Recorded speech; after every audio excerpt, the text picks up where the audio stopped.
Bonjour, c'est Pauline Philibert-Digem, je suis coach professionnel certifié et je vous accompagne dans le développement de votre business.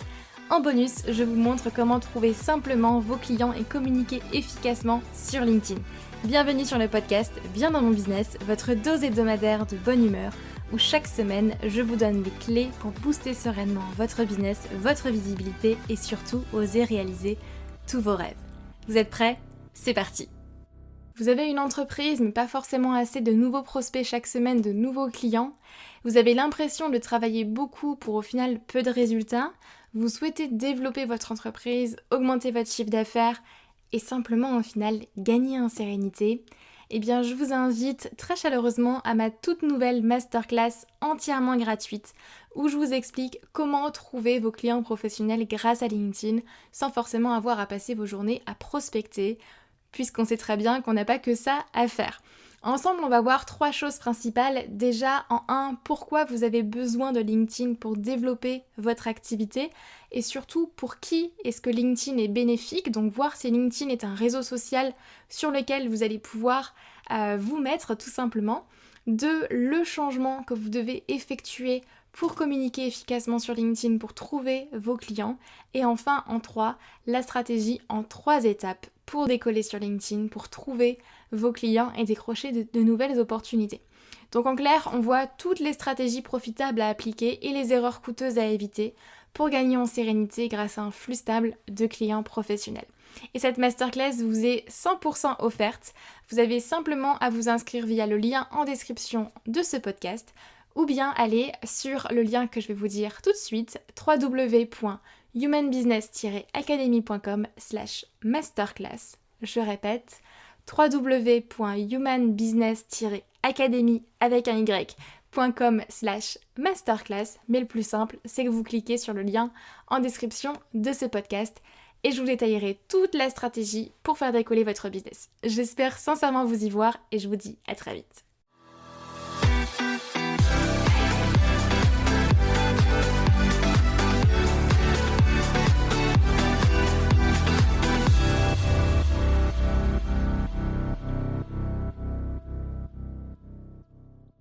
Bonjour à toutes et à tous et bienvenue sur ce nouvel épisode de podcast. Aujourd'hui, je vous ouvre les coulisses de mon entreprise puisque j'ai vraiment envie de vous emmener avec moi dans mes réflexions, dans mes stratégies, dans mon mindset à moi et de vous expliquer un petit peu ce que ça fait d'avoir une entreprise aussi qui grandit rapidement. Parce qu'on a souvent de grands mythes et j'ai envie vraiment de vous ouvrir les portes de mon entreprise pour vous expliquer en réalité en fait c'est pas pareil, c'est pas forcément pareil que ce qu'on pense et de vous ouvrir en fait tout simplement les portes de mon entreprise pour vous dévoiler un petit peu tout ce qui s'y cache, les problèmes aussi que je vis actuellement, les changements de perception et moi mes réflexions, mes changements de stratégie, etc.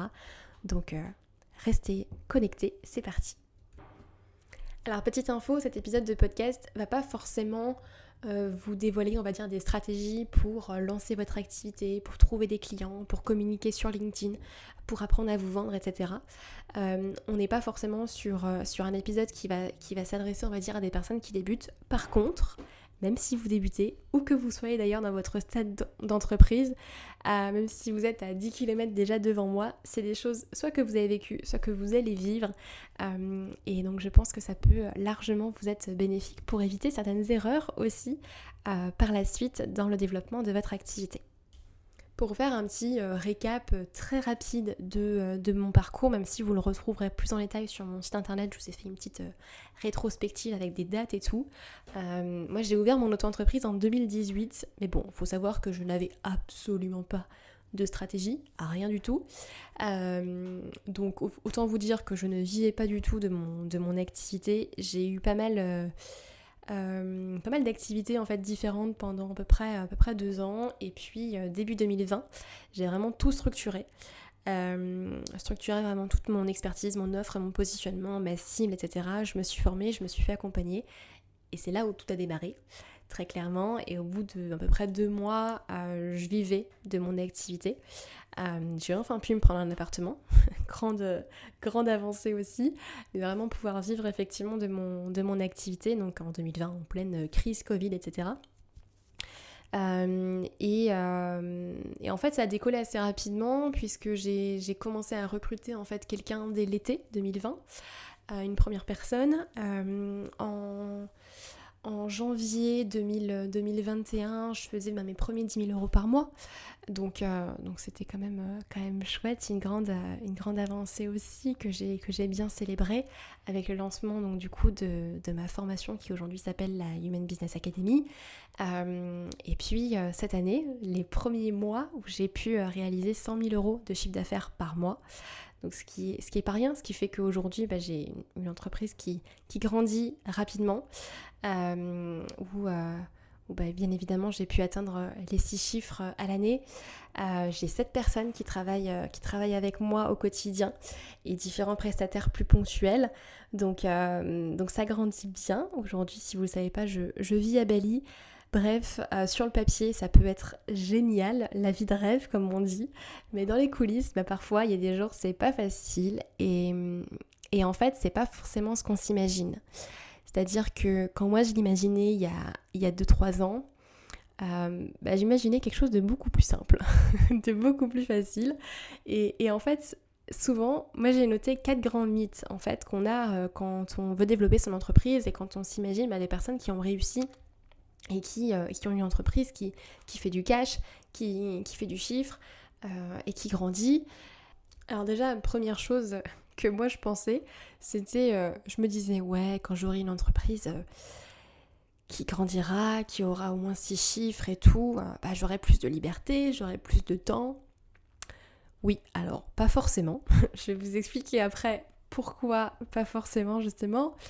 Je pourrais partir vivre sur une île les pieds dans le sable. Alors oui, je vis sur une île. Bon, j'ai peut-être les pieds dans le sable parfois, mais bon, dans la réalité, en fait, c'est tout autre. Je pourrais travailler 4 heures par semaine. Ça, c'est la faute d'un livre trop connu à mon goût. Et souvent, on se dit aussi, super, les stratégies, en fait, pour faire 10 000 € par mois, je les ai, super. Après, ça va être facile de faire les 100 000 €, puis facile de faire le million. Il suffit d'appuyer sur un bouton d'accélérateur sur la pédale et puis j'avance en fait. Et puis petit à petit, je vais scaler mon activité et puis je vais y aller pas à pas, mais je vais juste mettre en place des stratégies au fur et à mesure. Bon, je suis là pour vous dire que non, ça ne marche pas comme ça. Dans la réalité, c'est tout autre. Et en fait, les montagnes russes ne s'arrêtent jamais. Voilà, désolée de vous l'apprendre, mais les montagnes russes ne s'arrêtent jamais. Je pense que ça fait partie aussi du processus. Et petit disclaimer ici, je vais vous enregistrer un épisode de podcast où je vais vous expliquer aussi, là j'arrive sur vous expliquer un petit peu mes problématiques du moment, mes challenges que j'ai vécu cette année avec une entreprise et un passage en société qui a été très fort, on va dire, en termes d'accélération. Pour certains qui sont peut-être pas du tout au même stade que moi, ça va vous paraître un petit peu des problèmes de riches, très clairement, et je l'assume, je le conçois. Donc c'est ok.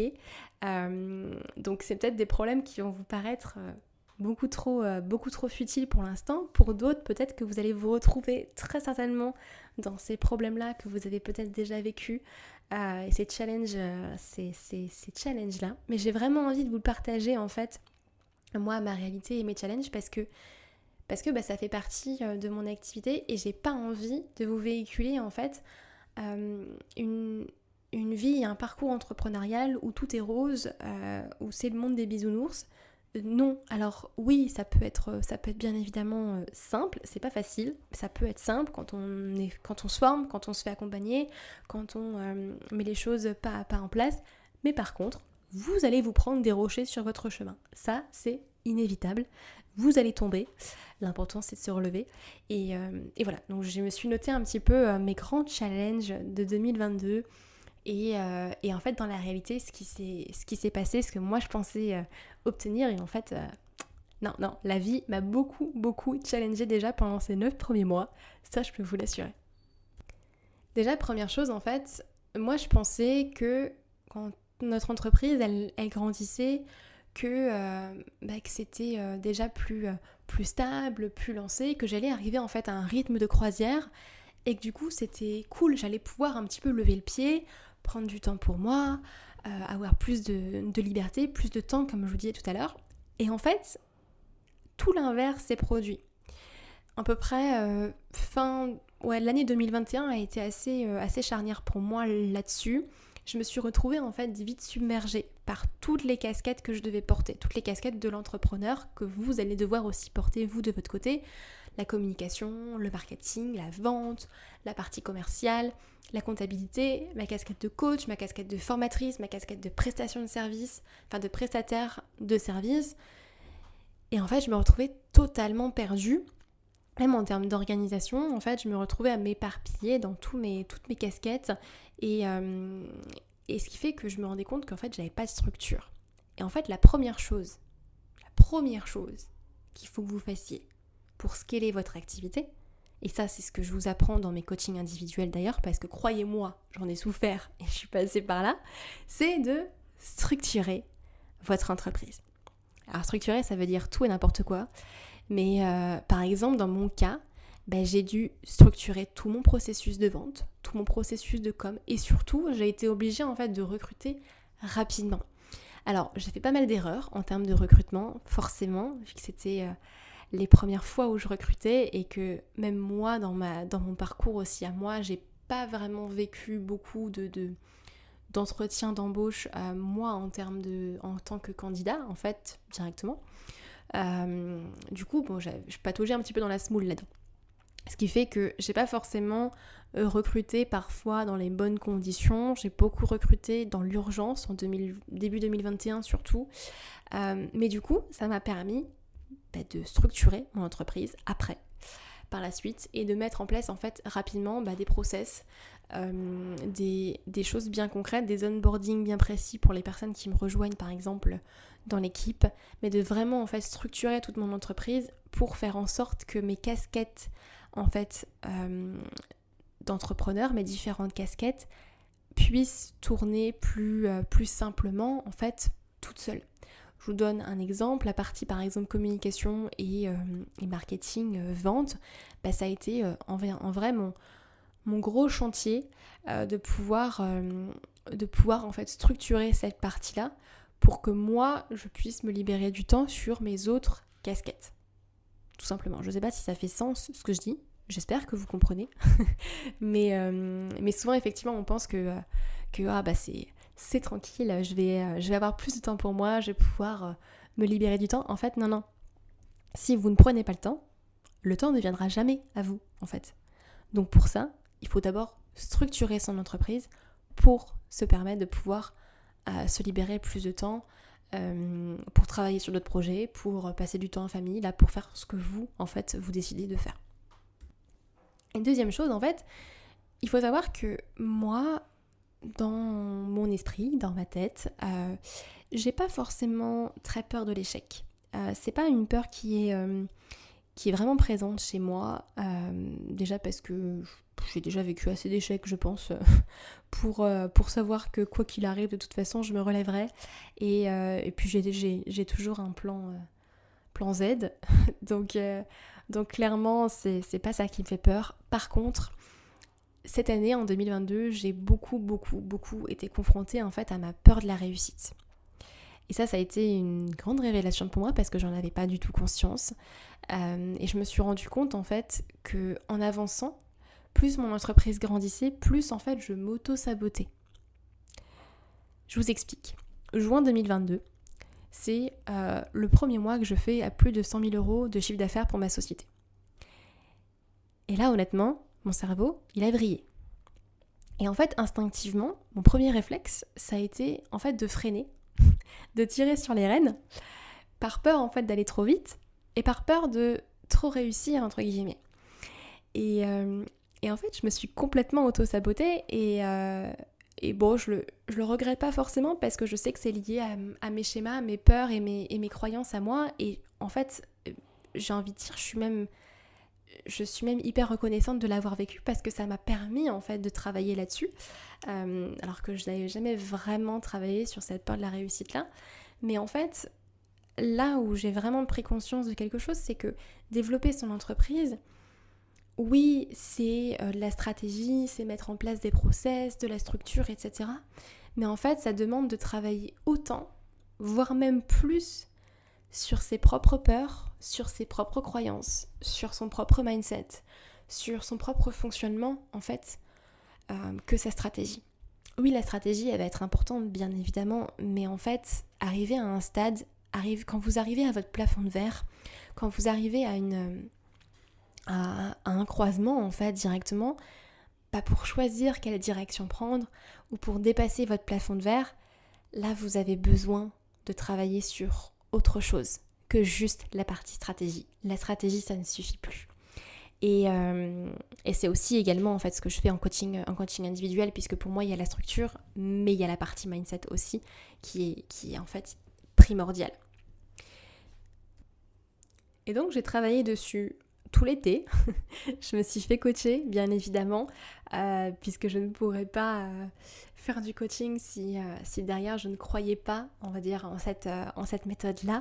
Donc ça a peu, j'ai été bousculée, on va dire, assez cet été, en plus avec mon déménagement à Bali. Enfin, il y a beaucoup de choses qui ont remué dans ma tête, dans mon esprit et dans mon cœur. Mais je suis contente et je suis très reconnaissante en fait d'avoir traversé cette passe-là, et en fait je sais qu'elle n'est pas finie puisque ça finira par revenir. La vie est cyclique de toute façon, mais ce qui fait qu'aujourd'hui je sais aujourd'hui que je connais mes challenges déjà, et en fait développer vraiment son entreprise demande vraiment de travailler sur ses peurs, de se confronter en fait déjà à soi-même, plus que juste travailler sur sa stratégie. La stratégie, c'est ce qui va vous permettre en fait de vous lancer, c'est ce qui va permettre de lancer votre entreprise et de trouver déjà en fait un élan directement, et de stabiliser à un moment donné aussi votre stratégie de communication, votre stratégie de vente, etc.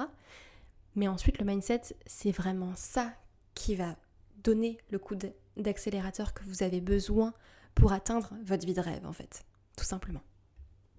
Alors autre chose qui s'est passée aussi cette année, c'est que il faut savoir que je suis une personne gentille, très, très gentille, voire trop gentille en fait, tout simplement. Et alors jusqu'à présent, je sais que des personnes en ont profité, et c'est ok en fait, j'ai appris à l'accepter, et puis voilà, donc ça j'ai fait, on va dire, ma part du job là-dessus. Mais j'ai fait face à un autre niveau là de personnes cette année, très clairement. Quand on a une entreprise qui grandit, qui fait plus de chiffres aussi, et vu que je le montre aussi, et je le montre dans ma communication, dans mes mails, etc.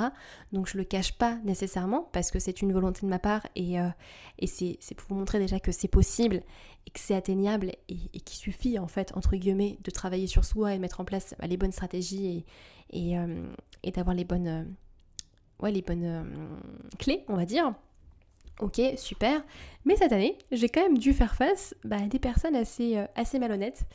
Une chose qu'on ne m'a pas dite quand on a une entreprise qui grandit, c'est que vous allez, à un moment donné, automatiquement, faire face à des personnes malhonnêtes, entre guillemets, qui essayeront de vous arnaquer, entre guillemets, parce que vous avez de l'argent, parce que vous avez des choses que eux, en fait, veulent aussi obtenir.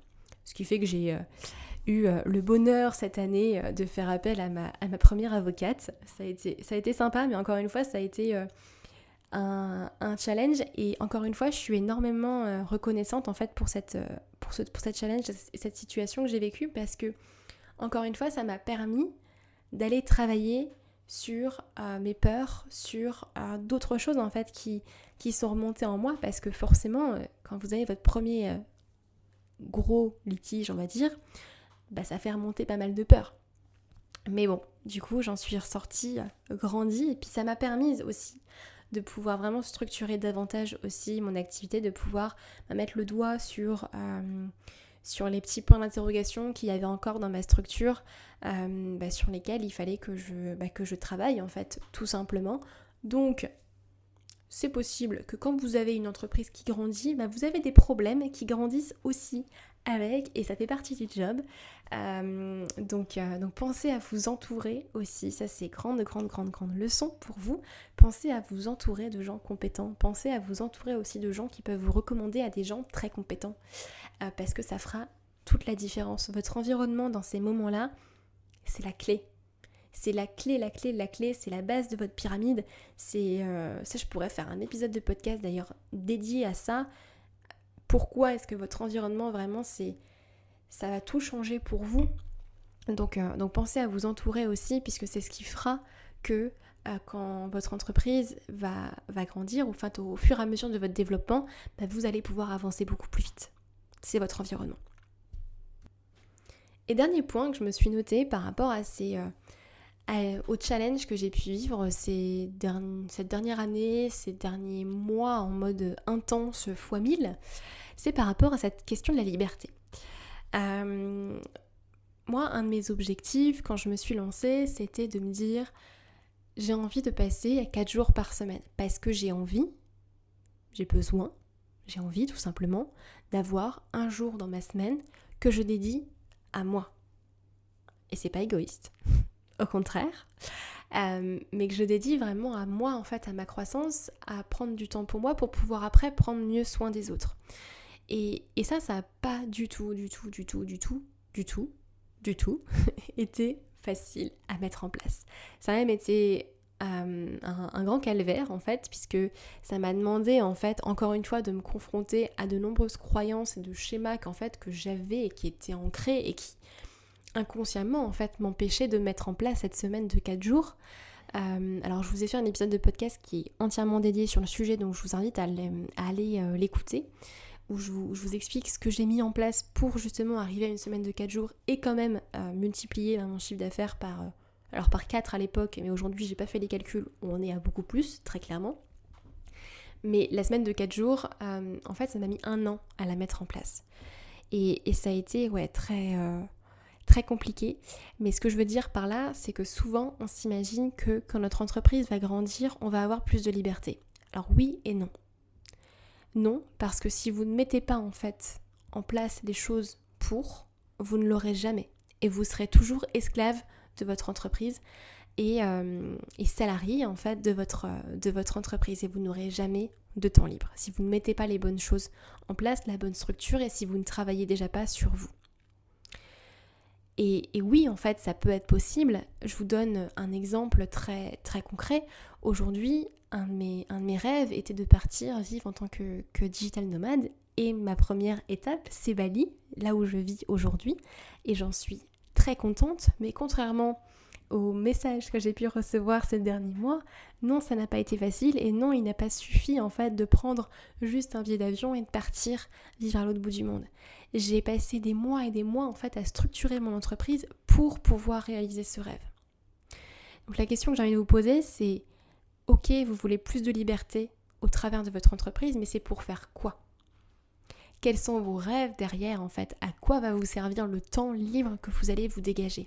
Et si vous ne savez pas en fait à quoi il va servir, vous ne vous le dégagerez jamais en fait. Si vous ne définissez pas ce que c'est que la liberté pour vous et comment elle se matérialise en fait directement dans votre vie, vous ne mettrez jamais en fait les choses en place pour l'atteindre, et ça restera toujours au stade de rêve dans votre tête, mais jamais une réalité.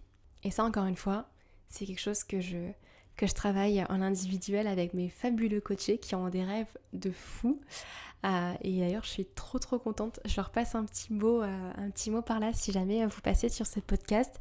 Mais merci d'être là, parce que je suis trop contente de pouvoir vous accompagner. Ils ont des rêves de fou, un mindset de malade et un potentiel surtout, je trouve, quand moi je les vois et que je vois leur ascension et le développement de leur activité, ça me donne des frissons. Voilà, j'avais envie de passer juste ce petit mot-là de gratitude envers eux. Et en fait, le message que j'ai envie de vous faire passer dans cet épisode de podcast-là, surtout, c'est que 1. Les choses que vous vous dites aujourd'hui et les mythes que vous avez sur le fait d'avoir une entreprise qui grandit souvent sont faux. 2. Vous allez vivre des problèmes, des challenges, des montagnes russes, Mais l'important, c'est que ça va venir en fait vous tester et ça va venir vous challenger sur vos propres peurs, sur vos propres croyances, sur vos propres schémas. Et en fait, c'est le signe aussi qu'il faut les travailler. Et c'est le signe qu'il faut aller creuser justement à l'intérieur, qu'il faut aller vous faire accompagner et aller voir ce qui se cache en fait derrière, parce que c'est justement là qu'il faut pousser. C'est quand vous êtes à un moment donné face à un mur et face à quelque chose que vous n'arrivez pas à traverser là par vous-même et juste avec vos outils que vous avez aujourd'hui, c'est là qu'il faut pousser. Derrière la peur se cache le bonheur, souvent. Et ce que j'ai envie de vous dire, c'est que ça vaut le coup. C'est que ça vaut tellement le coup, justement, de continuer et d'avancer. Cette dernière année, moi, j'ai vraiment appris à aimer plus le chemin que la ligne d'arrivée. Moi, j'étais toujours focus sur la ligne d'arrivée, l'objectif que je voulais atteindre. Sauf que à chaque fois que j'arrivais à mon objectif, j'en voulais plus. J'en voulais plus.